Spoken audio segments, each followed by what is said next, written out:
All right. We have this. Boom. Select committee report. Oh, I've been pasting the executive summary stuff here.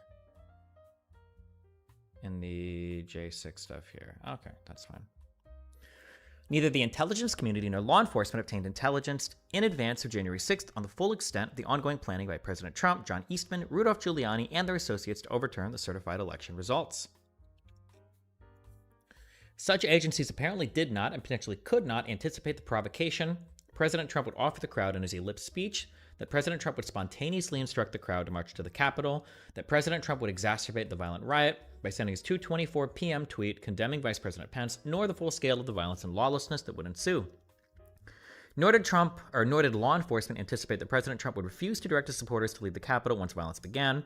No intelligence community advanced analysis predicted exactly how President Trump would behave. No such analysis recognized the full scale and extent of the threat on the Capitol on January 6th. That was, we already read that one, but okay. Hundreds of Capitol and D.C. Metropolitan Police officers performed their duties bravely. Did we read all of this?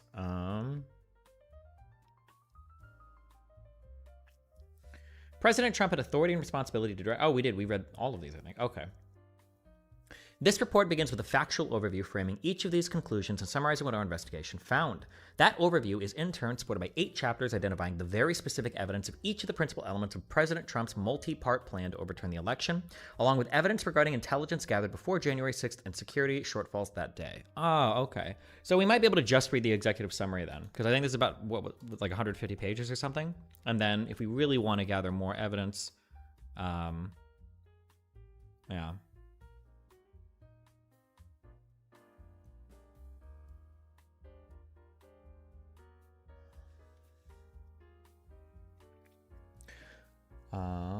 Oh wait, we read this too, I think. We did read this. Oh wait, fuck, wait, where were we on this? How did I get so far behind?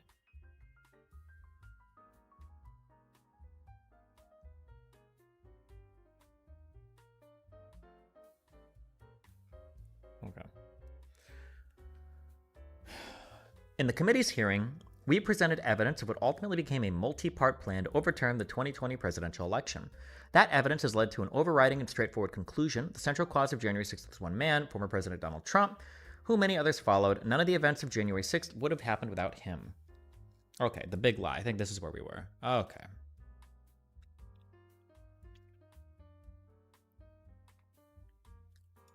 Yeah, it was where we were. Okay. In the weeks before Election Day 2020, Donald Trump's campaign experts, including his campaign manager Bill Stepien, advised him that the election results would not be fully known on election night. This was because certain states would not begin to count absentee and other mail-in votes until Election Day or after Election Day polls had closed. Okay, all of these things are important pieces of information.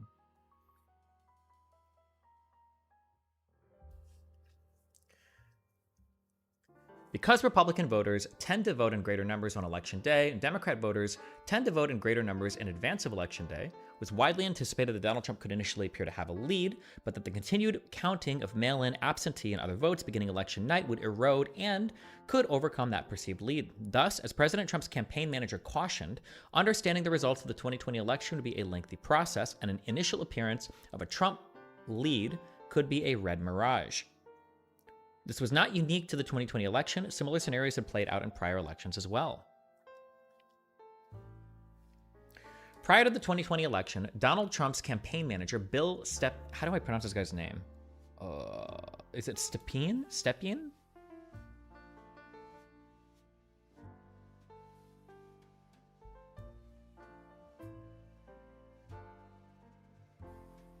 Mr. Stepien. Stepien. Donald Trump's campaign manager, Bill Stepien, along with House Republican leader Kevin McCarthy, urged President Trump to embrace mail-in voting as potentially beneficial to the Trump campaign. Presidential advisor and son-in-law Jared Kushner recounted others giving Donald Trump the same advice. Mail-in ballots could be a good thing for us if we looked at it correctly. Multiple states, including Florida, had successfully utilized mail-in voting in prior elections, and in 2020, Trump White House counselor Hope Hicks testified, "I think that he, Donald Trump, understood that a lot of people vote via absentee ballots in places like Florida and have for a long time, and that it's worked fine."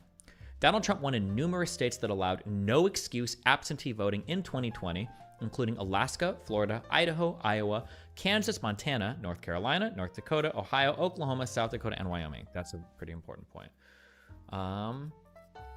Background. Republican centipede. Boom, boom, boom.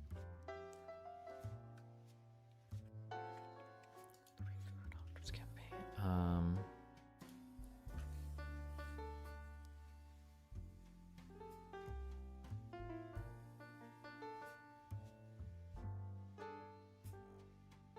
Okay.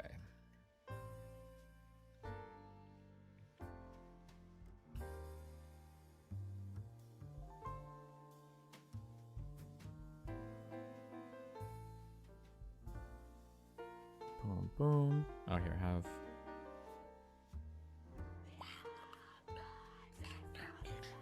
Okay.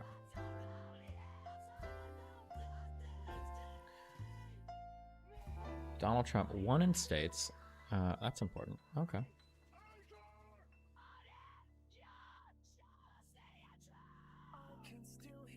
On election night 2020, the election returns were reported in almost exactly the way that Stepien and other Trump campaign experts predicted, with the counting of mail-in and absentee ballots gradually diminishing President Trump's perceived lead. As the evening progressed, President Trump called in his campaign team to discuss the results.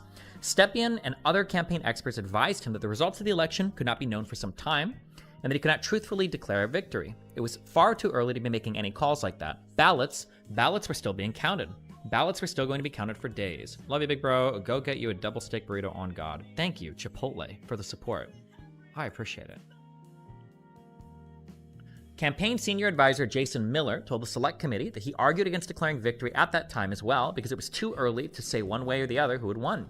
Stepien advised Trump to say that votes were still being counted, it's too early to tell, too early to call the race, but, we are proud of the race we won, we ran, and we, think we're in a good position, and would say more in the coming days. Jesus, it's hard to read speech. President Trump refused and instead said this in his public remarks that evening. This is a fraud on the American public. This is an embarrassment to our country. We were getting ready to win this election. Frankly, we did win this election.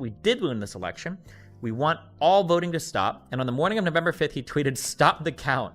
Halting the counting of votes at that point would have violated both state and federal laws.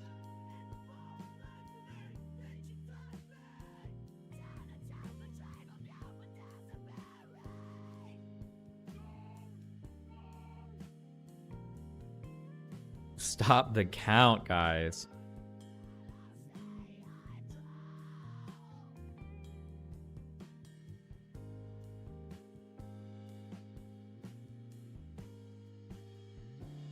According to testimony received by the Select Committee, the only advisor present who supported President Trump's inclination to declare victory was Rudolph Giuliani, who appeared to be inebriated.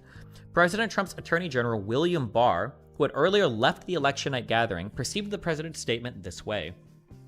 Right out of the box on election night, the president claimed that there was major fraud underway. I mean, this happened, as far as I could tell, before there was actually any potential of looking at evidence. He claimed there was major fraud, and it seemed to be based on the dynamic that, at the end of the evening, a lot of Democratic votes came in, which changed the vote counts in certain states, and that seemed to be the basis for this broad claim that there was major fraud. And I didn't think much of that because people had been talking for weeks, and everyone understood for weeks that was going to be what happened on election night.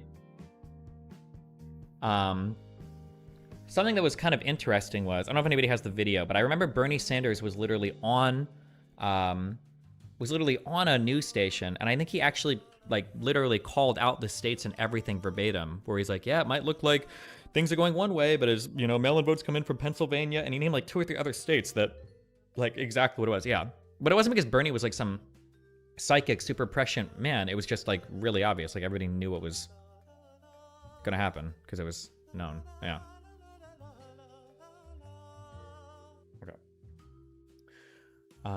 President Trump's decision to declare victory falsely on election night and unlawfully to call for the vote counting to stop was not a spontaneous decision. It was premeditated. The committee has assembled a range of evidence of President Trump's pre-planning for a false declaration of victory.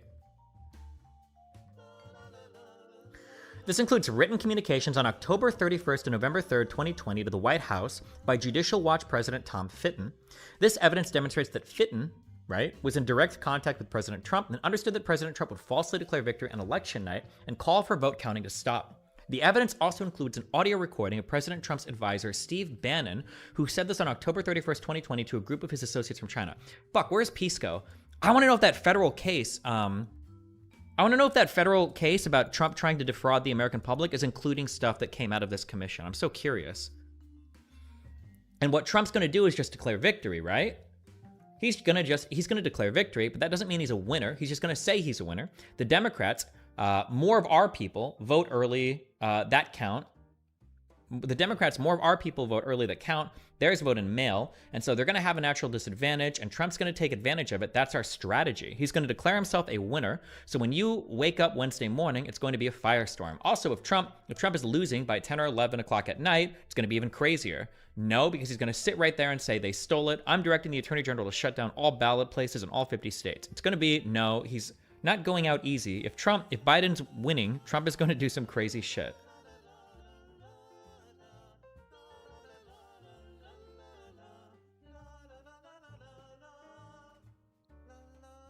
Was Bannon still working directly with Trump in 2020? I thought he was out sooner than this. I thought he was out pretty soon. Am I wrong? Or maybe they were still like talking and working together, but he wasn't like part of his anything official. Maybe?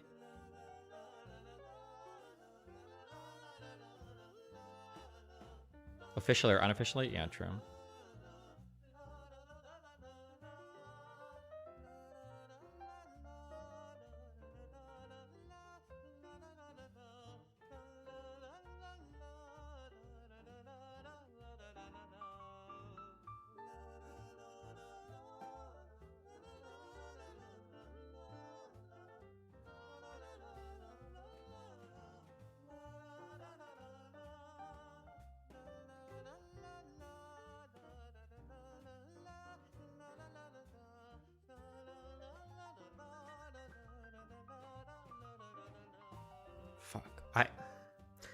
How does undermining the electoral process, how is that different than the big lie?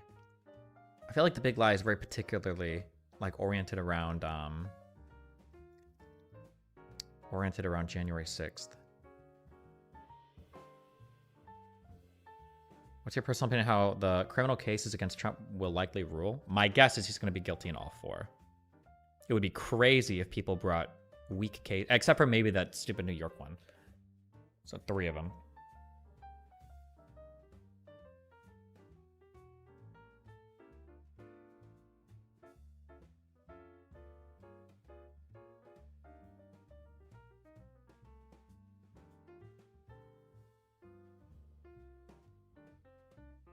The Georgia one alone is worse than Watergate. I feel like most of the shit Trump has done is worse than Watergate, but we're like so like used to his craziness that all of it seems like memes.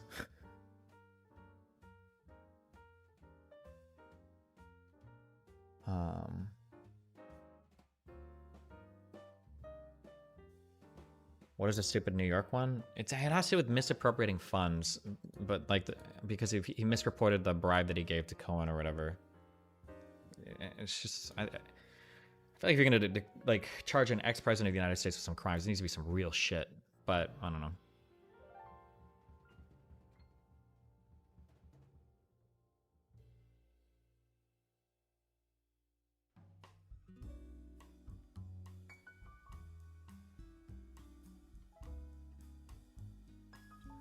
Going to be no. Okay, declares a victory speech. Oh, wait.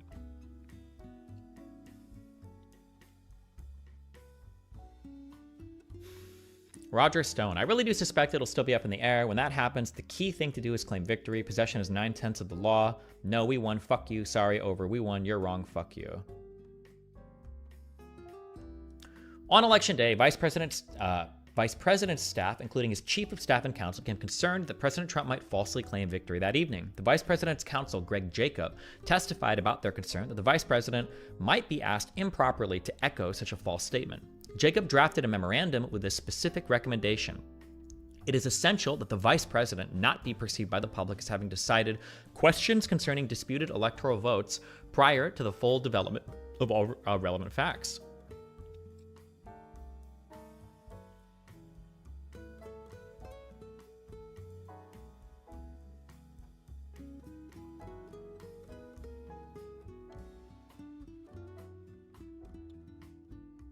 Boom. Millions of Americans believe that President Trump was telling the truth on election night, that President Trump actually had proof the election was stolen, and that the ongoing counting of votes was an act of fraud. As votes were being counted in the days after the election, President Trump's senior campaign advisors informed him that his chances of success were almost zero.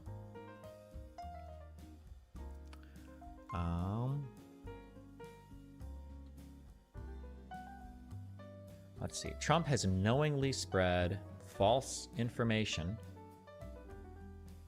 relating to election night multiple times. In the weeks before, prior to this.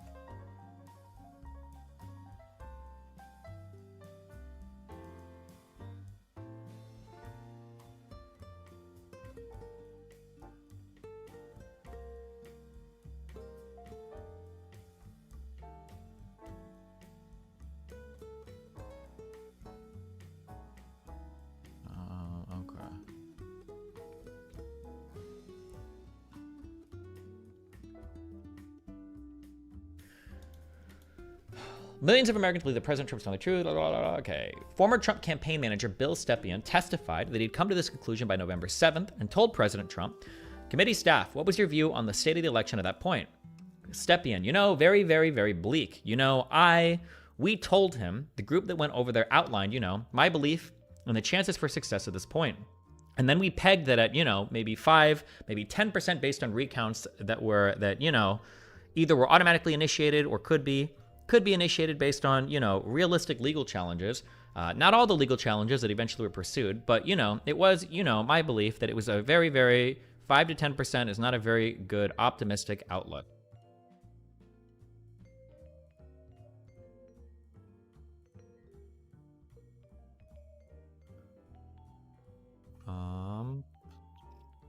Let's see.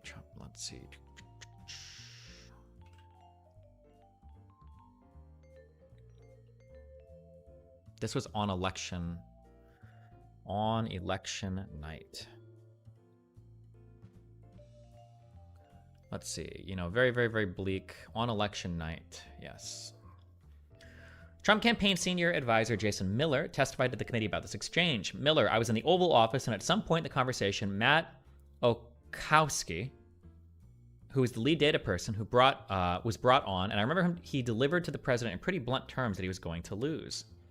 And that was based, Mr. Miller, on Matt and the data team's assessment of this sort of county-by-county, state-by-state results as reported? Correct.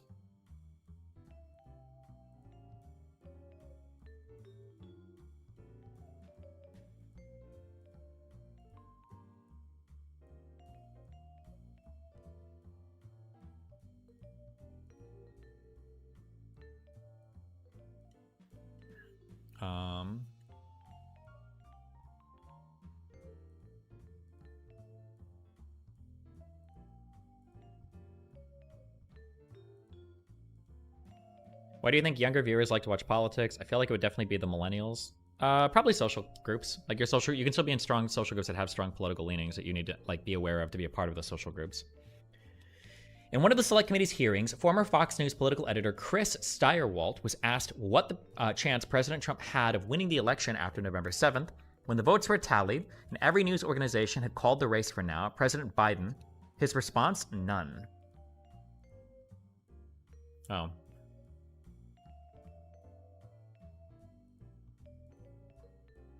Oh my God, bro. That calling of, that was like a McCain in the Senate moment when Fox News called, was it Arizona? I think that I think, didn't Trump himself call Fox News to shit on them for making that call?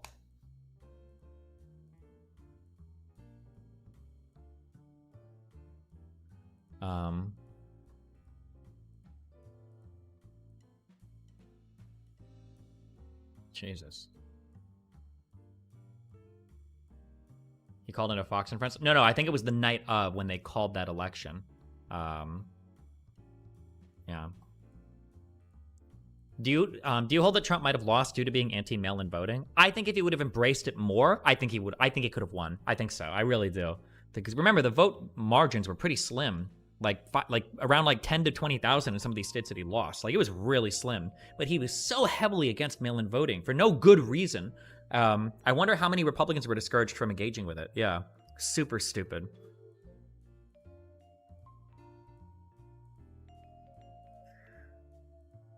As the committee's hearings demonstrated, President Trump made a series of statements to White House staff and others during this time period indicating his understanding that he had lost. President Trump also took consequential actions reflecting his understanding that he would be leaving office on January 20th. For example, President Trump personally signed a memorandum and order instructing his Department of Defense to withdraw all military forces from Somalia by December 31st, 2020, and from Afghanistan by January 15th, 2021. General Keith Kellogg, who had been appointed by President Trump as Chief of Staff for the National Security Council and was Vice President Pence's National Security Advisor on January 6th, told the Select Committee that an immediate departure that memo said would have been catastrophic. It's the same thing what President Biden went through. It would have been a debacle. This committee report is very dense. I feel like I'm copying almost everything.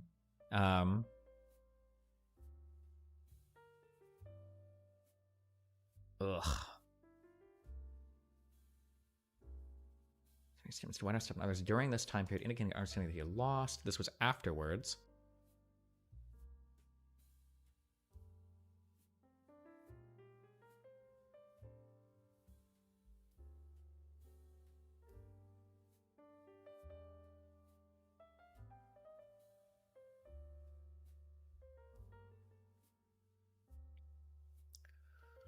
Do you ever plan on streaming non-political philosophy? Only when I'm fucking your mom. Maybe. Someday. Again. The reason you haven't felt it is because it doesn't exist. What you call love. In the weeks that followed the election, President Trump's campaign experts and his senior Justice Department officials were informing him and others in the White House that there was no genuine evidence of fraud sufficient to change the results of the election. For example, former Attorney General Barr testified, and I repeatedly told the president in no uncertain terms that I did not see evidence of fraud, that would have affected the outcome of the election. And frankly, a year and a half later, I haven't seen anything to change my mind on that. General Barr? A.J. Barr. Hold on.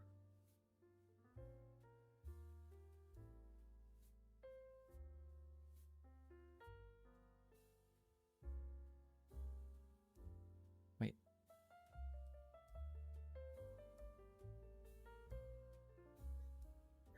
Former Trump campaign lawyer Alex Cannon, who was asked to oversee incoming information about voter fraud and set up a voter fraud tip line, told the Select Committee about a pertinent call with White House Chief of Staff Mark Meadows in November of 2020.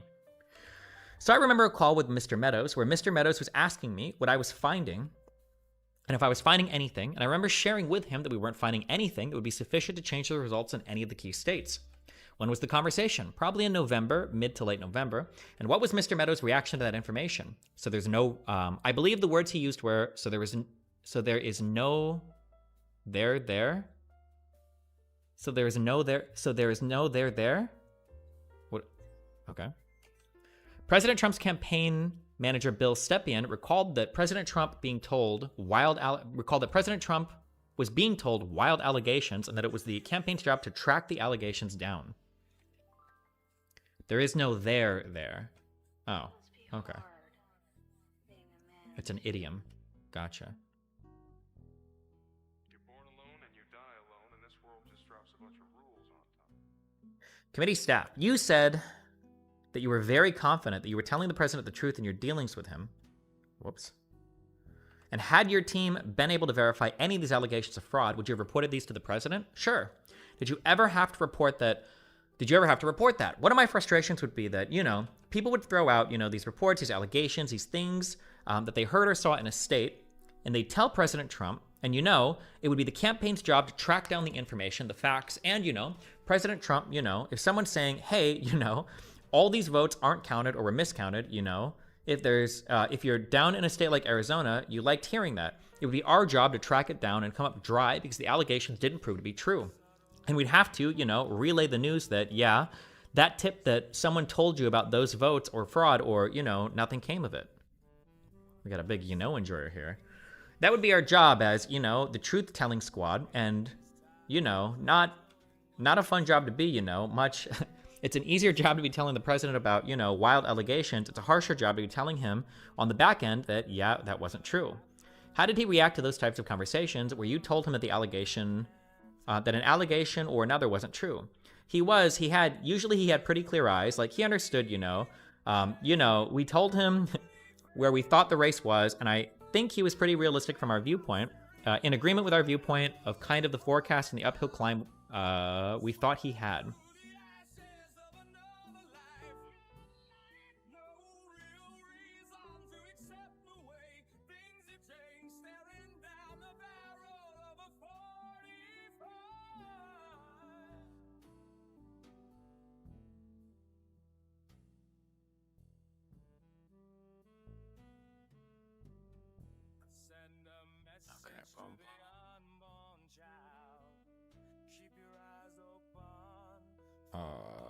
How do I...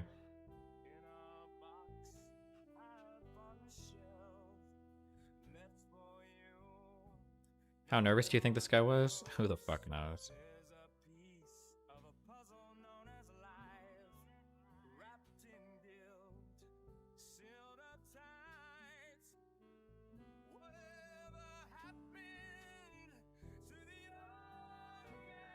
He knows. Yeah, he does.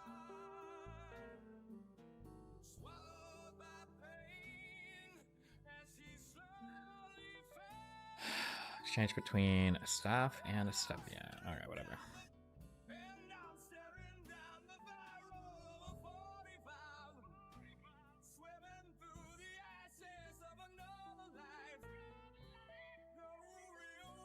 You know what?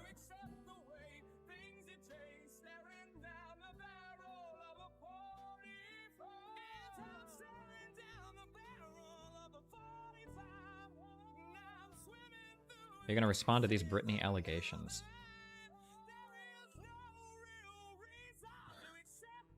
I wonder if Rob or Counterpoints is available right now. Okay, now I feel like, hold on.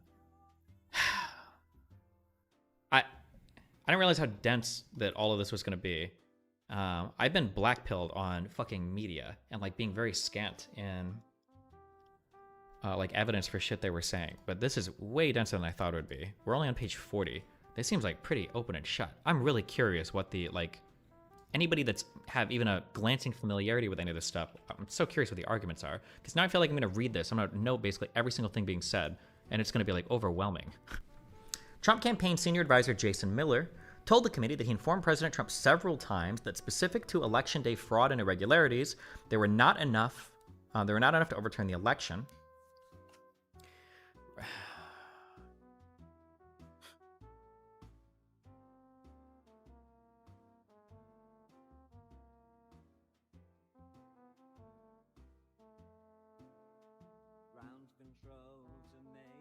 Looks like Pac-Man was in Miami. Have you talked to him? I don't know what he's doing. Jesus.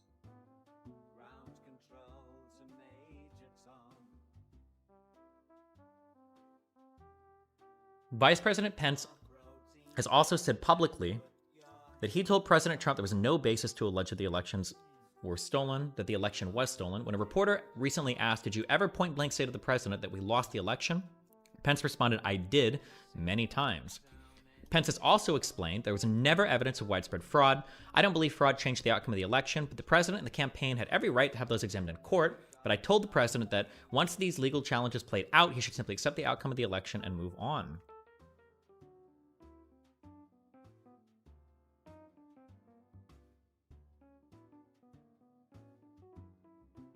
Okay. The general counsel of President Trump's campaign, Matthew Morgan, informed members of the White House staff, and likely many others, of the campaign's conclusion that none of the allegations of fraud and irregularities could be sufficient to change the outcome of the election. What was generally discussed on that topic was whether the fraud, maladministration, abuse, or irregularities, if aggregated and read most favorably to the campaign, would that be outcome determinative? And I think everyone's assessment in the room, at least among the staff, Mark Short, myself, and Greg Jacob, was that it was not sufficient to be outcome determinative. Wow, Imaver, thanks for the 10 gifted subs.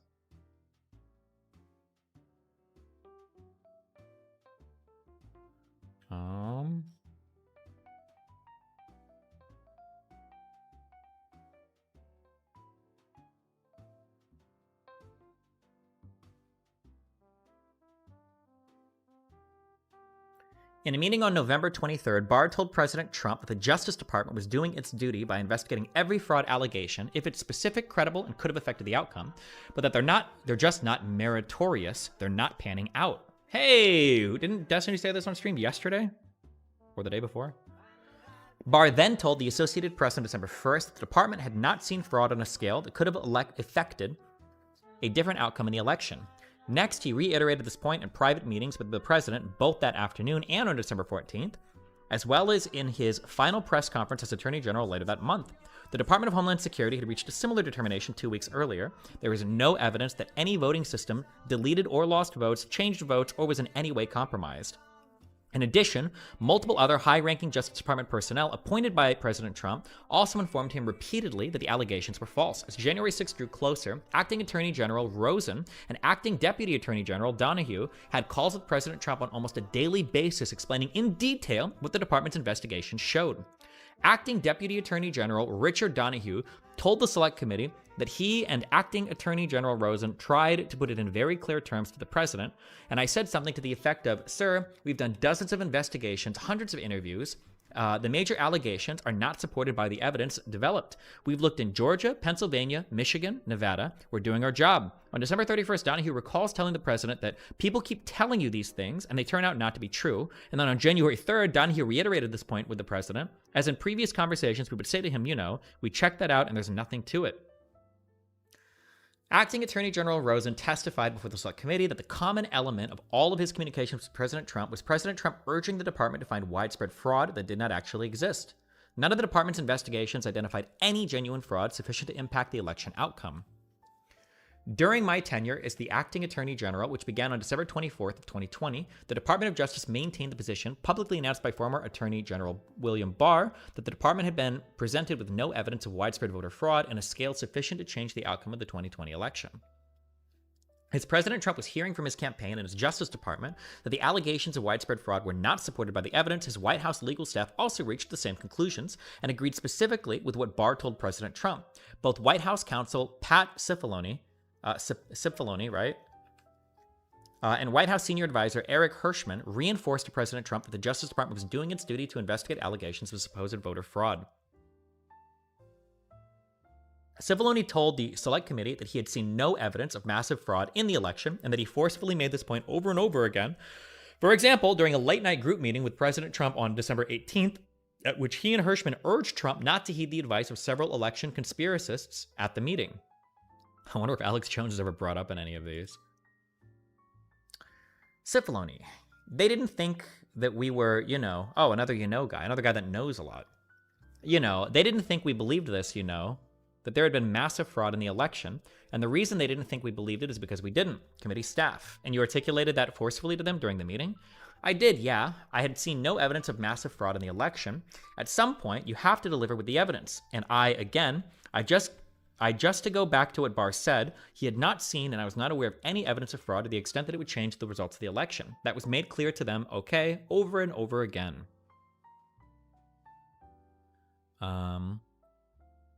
Similarly, White House attorney Eric Hirschman was also very clear about his views. They never proved the allegations that they were making and that they were trying to develop. In short, President Trump was informed over and over again by his senior appointees, campaign experts, and those who had served him for years that his election fraud allegations were nonsense. How did President Trump continue to make false allegations despite all of this unequivocal information? President Trump sought out those who were not scrupulous with the facts and were willing to be dishonest. He found a new legal team to assert claims that his existing advisors in the Justice Department had specifically informed him were false. President Trump's new legal team, headed by Rudolph Giuliani, and their allies ultimately lost dozens of election lawsuits in federal and state courts. I need to be probably familiar with these lawsuits, huh? Lawsuits for election things from Rudolph Giuliani.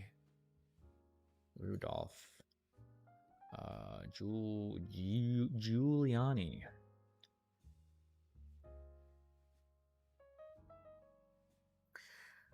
The testimony of Trump campaign manager Bill Stepien helps to put the series of events in perspective. Stepien described his interaction with Giuliani as an intentional self-demotion. With Stepien stepping aside once it became clear that President Trump intended to spread falsehoods. Stepien knew the president's new team was relying on unsupportable accusations, and he refused to be associated with their approach. There were two groups of family. We called them kind of my team and Rudy's team. I didn't mind being characterized as being part of Team Normal, as reporters, kind of started to do around that point in time. Having worked for Republican campaigns for over 2 decades, Stepien said, Rhino, deep state Rhino, okay? 2 decades? Yeah, how long was Comey a Republican? I don't believe it. They're all deep state actors. Stepien said, I think along the way I built up a pretty good, I hope a good reputation for being honest and professional, and I didn't think that was happening, and I didn't think what was happening was necessarily honest or professional at that point in time. As Giuliani visited campaign headquarters to discuss election litigation, the Trump campaign's professional staff began to view him as unhinged. In addition, multiple law firms previously engaged to work for the Trump campaign decided that they could not participate in the strategy being instituted by Giuliani. They quit. Campaign General Counsel Matthew Morgan explained that he had conversations with probably all of our counsel who were signed up to assist on election day as they disengaged with the campaign. The general consensus was that the law firms were not comfortable making the arguments that Rudy Giuliani was making publicly. When asked how many outside firms expressed this concern, Morgan recalled having a similar conversation with most all of them. Stepien grew so wary of the new team that he locked Giuliani out of his office. What is this? Tears, screaming, and insults inside an unhinged meeting to keep Trump in power. Even by the standards of the Trump White House, a meeting on December 18th, 2020 that was highlighted Tuesday by the January 6th committee was extreme. The meeting lasted for more than 6 hours past midnight, developing into shouting that could be heard outside the room. Participants hurled insults and nearly came to blows. Some people left in tears. What is this? Hold on.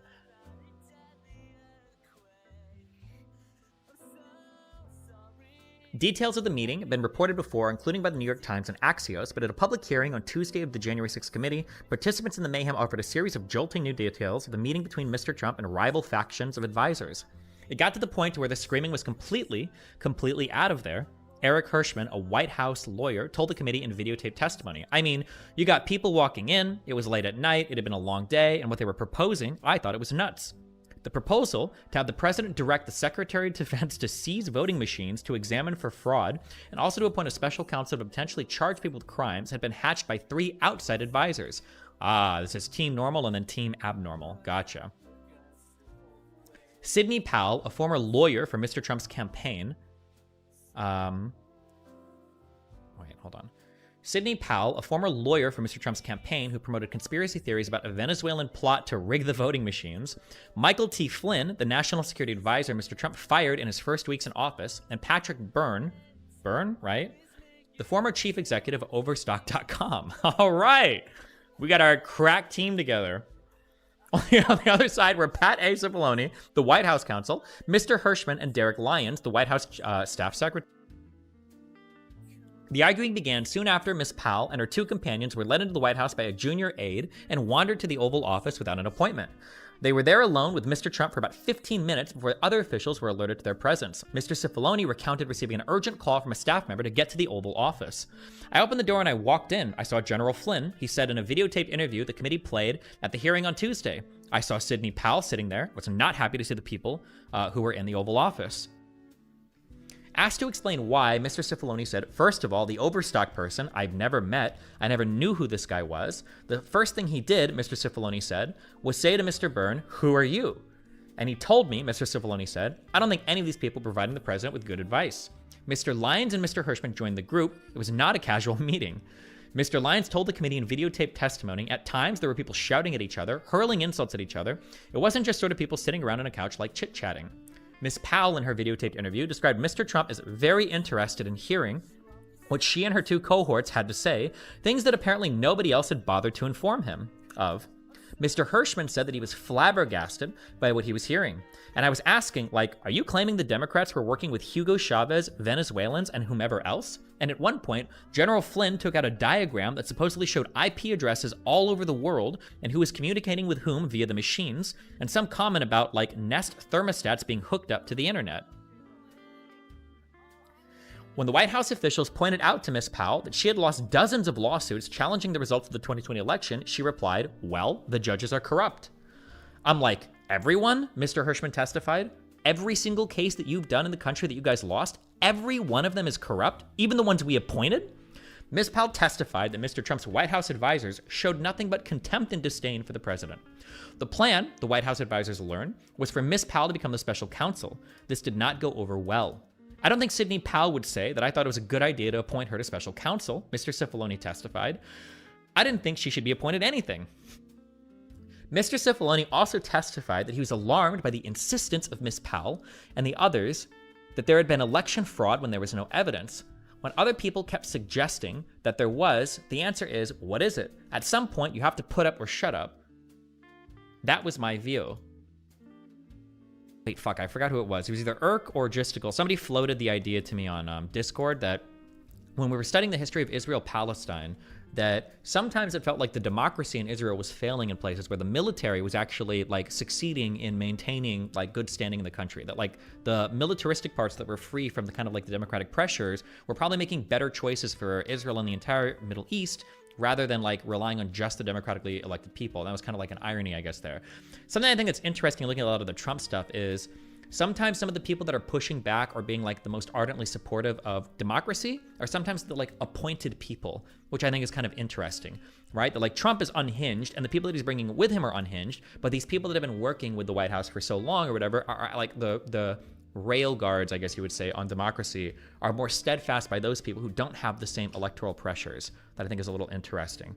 Not necessarily to argue for authoritarianism or anything, but that like it's interesting seeing what democratic pressure can do to some people. For instance, look at all the spineless, cowardice fucking Republican lawmakers now that suck off Trump versus like people that are a little bit more insulated from all of that pressure. I thought that was interesting. All right, that seems to be interesting because it's like playing out here again. Yeah. Mr. Cipollone also testified that he was alarmed by the insistence of Ms. Powell and the others that there had been election fraud when there was no evidence. We heard this. Mr. Hirschman described a particularly intense moment. Flynn screamed at me that I was a quitter and everything, kept on standing up and standing around and screaming at me. At a certain point, I'd had it with him, so I yelled, either come over and sit your fucking ass, either come over or sit your fucking ass back down. Cassidy Hutchinson, a top aide to Mark Meadows, the White House chief of staff, could hear the shouting from outside the Oval Office. She texted a deputy chief of staff, Anthony M. Ornato, that the West Wing was unhinged.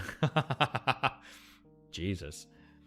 After the meeting had started, Rudolph W. Giuliani, Mr. Trump's personal lawyer, was called in by the White House advisors to argue against Ms. Powell. Eventually, the meeting migrated to the Roosevelt Room and the Cabinet Room, where Mr. Giuliani found himself alone at one point, something he told the committee he found kind of cool.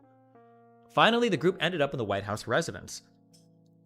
Ms. Powell believed, wait, hold on real quick. Is the White House resident and the Oval Office, it's all like in the exact same building, right? There's not like a separate part, but it's like in all considered part of the White House, right? White House residence. Is there like a, oh. Executive residence, East Wing, West Wing. Are the Oval Office and the actual residence, are they in the same building? All of it is in the exact same building? You haven't seen Cory in the House? I have not, actually.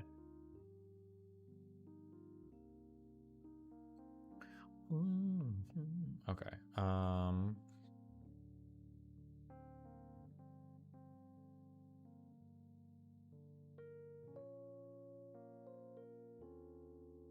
Or wait, are there no layouts published? Because it would give you, like, combat information? I have no idea. Fuck you. Oh my god. The Oval Office is in the West Wing.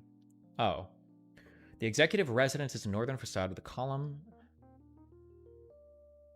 Okay. Okay, after the meeting had started, Rudolph W. Giuliani, Mr. Trump's personal lawyer, was called in by the White House advisors to argue against Ms. Powell. After the meeting had started, Rudolph W. Giuliani, Mr. Trump's personal lawyer, was called in by the White House advisors to argue against Ms. Powell. Eventually, the meeting migrated to the Roosevelt Room, the cabinet room, where Mr. Giuliani. Okay, we read this. Finally, the group ended up in the White House residence. Ms. Powell believed that she had been appointed special counsel, something that Mr. Trump declared he wanted, including that she should have a security clearance, which other aides opposed. Wait, fuck. Okay. I need to do a way better job at, we need to do like a government class. I have a really hard time visualizing like all of the roles of like in the White House and everything. When you talk about appointing a special counsel, does this mean you're appointing somebody that acts as somebody that is counseling the president? Do they have to be with respect to a specific matter? So like you're the special counsel to the president for this particular issue, or is it just like a random person that becomes like an advisor that gets a security clearance, or what? Okay. What is a special counsel? To oversee the Justice Department probes. Okay, in the U.S., a special counsel is a lawyer appointed to investigate and potentially prosecute a particular case of suspected wrongdoings for which a conflict of interest exists for the usual prosecuting authority. Okay, gotcha. Other jurisdictions have similar systems. For example, the investigation of an allegation against a sitting president or attorney general might be handled by a special prosecutor rather than by an ordinary prosecutor who would otherwise be in a position of investigating his or her own superior. Special prosecutors also have handled investigations. Okay, so when the president asks for a special counsel, is it always a lawyer or somebody who's acting as a lawyer who's supposed to investigate something, and for some reason they think the DOJ is not capable of doing it? So this person works separate from like all of the other government. Ms. Powell believed that she had been appointed special counsel, something that Mr. Trump declared he wanted, including that she should have a security clearance, which other aides opposed. She testified that others said that even if that happened, they would ignore her. The deep state, guys. She said that she would have fired them on the spot for such insubordination. Okay, wait, so how is it that Donald Trump, can't he just speak a special counsel into existence? Like, how could anybody say no to him? If Trump was like, I want a special counsel, he's the head of the executive, does he not have the ability to do that? Or what is it, like, I'm curious, like, what the process has actually looked like here. It's arguable. It's the Attorney General, I think. It's never been tested. The AG is the one that has to appoint the special counsel. What if you think the special counsel, what do you think the AG is like, why you need the special counsel? Like the AG is compromised or whatever. He probably doesn't know and nobody's willing to tell him. He just has no idea.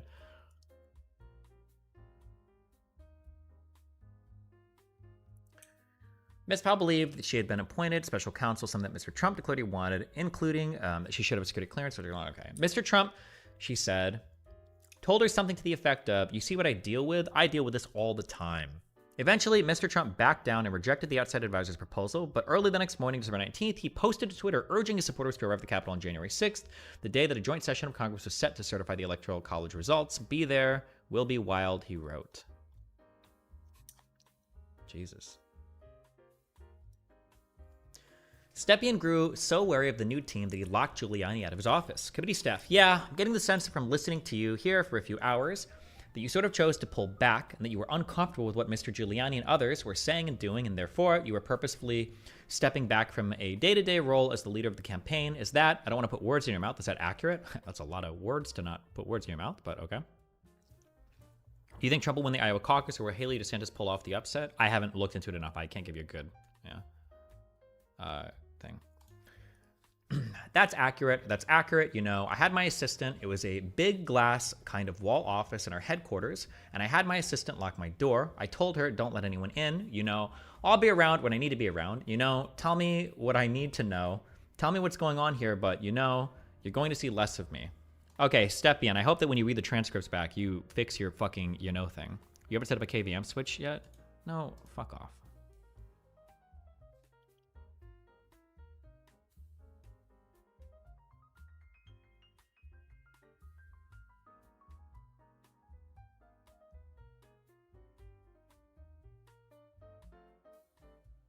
And, sure enough, Mayor Giuliani tried to, get in my office and ordered her to unlock the door. And she didn't do that, She's, smart about that, but your words are ones I agree with. Over the weeks that followed, dozens of judges across the country specifically rejected the allegations of fraud and irregularities being advanced by the Trump team and their allies. For example, courts described the arguments as an amalgamation of theories, conjecture, and speculation, allegations solely wanting of relevant or reliable evidence, strained legal arguments without merit, assertions that did not prove by any standard or proof that any legal votes were cast and counted, and even a fundamental and obvious misreading of the Constitution. Reflecting back on this period, Trump campaign communications director Tim Murtaugh texted colleagues in January of 2021 about a news report that the New York State Bar was considering expelling Rudolph Giuliani over the Ellipse rally. Why wouldn't they expel him based solely on the outrageous lies he told for 2.5 months? This is exactly what ultimately came to pass. When suspending his license, a New York court said that Giuliani communicated demonstrably false and misleading statements to courts, lawmakers, and the public at large in his capacity as a lawyer for former President Donald J. Trump and the Trump campaign in connection with Trump's failed efforts at re-election in 2020. The court added that the seriousness of Giuliani's uncontroverted misconduct cannot be overstated.